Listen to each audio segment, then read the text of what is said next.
இப்ப ஹிந்துத்துவ பிரச்சாரம் பண்ணக்கூடிய அளவு பாஜக அளவில் இவர் வெளில வந்துட்டாரு. இவர் ஹிந்துத்துவாவை திட்டுவாரா, ஆதரிப்பாரா? இவர் டிஎம்கே ஃபைல்ஸ்னு வெளியிட்டாரு. அந்த வெளியிட்டத்தினுடைய நீட்சியாக வீழ்ச்சியாக இந்த மேலும் தொடருவாரா? செந்தில் பாலாஜியுடைய ரெஃபேல் வாட்சை பத்தி எல்லாம் பேசினாரு. அதை தொடருவாரா? டிஆர் பால் மேல கேஸ் போட்டு அதை தொடருவாரா? அரசியலில் நீண்ட பயணம் செய்வாரா என்றால் எனக்கு சந்தேகமாக இருக்கிறது. ஓராறு மாதங்களில் வேற ஏதாவது கட்சியில் சேர்ந்து விடுவார், இல்லாவிட சைலண்டா போயிடுவேன். யார் கூட ஆனா யாருடன் கூட்டணி எதிர்பார்க்கலாம் சார்? இப்ப யாருக்கு ஆதரவாக அண்ணாமலை அவர்கள் பேசுவார் தமிழக அரசியல்ல? தமிழக டிஎம்கேக்காக பேசுவார், திமுகவிற்கா.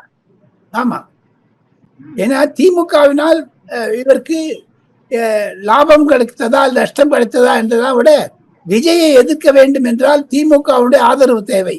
திமுக நேரடியாக செய்யாமல் அண்ணாமலை மூலமாக செய்கிறதோ என்ற அச்சங்கள் கூட சில அதிமுக பாஜக தலைவர்களிடையே நான் கேள்விப்படுகிறேன். அவர்களும் என்னிடம் சொன்னார்கள். ஏன் சைலண்ட் ஆயிட்டாரு?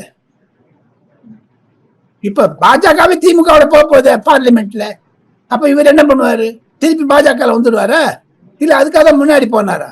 இல்ல பாஜக தான் இவர் அனுப்பி வைக்குதா? வெளில போய் பண்ணுங்க, இந்துத்துவா வளருங்க, அப்புறம் சேர்ந்துக்கலாம் சொல்லிட்டு ஒரு குழப்பத்தில் இருக்கிறார் அண்ணாமலை என்பதுதான் என்னுடைய கருத்து. லலித்.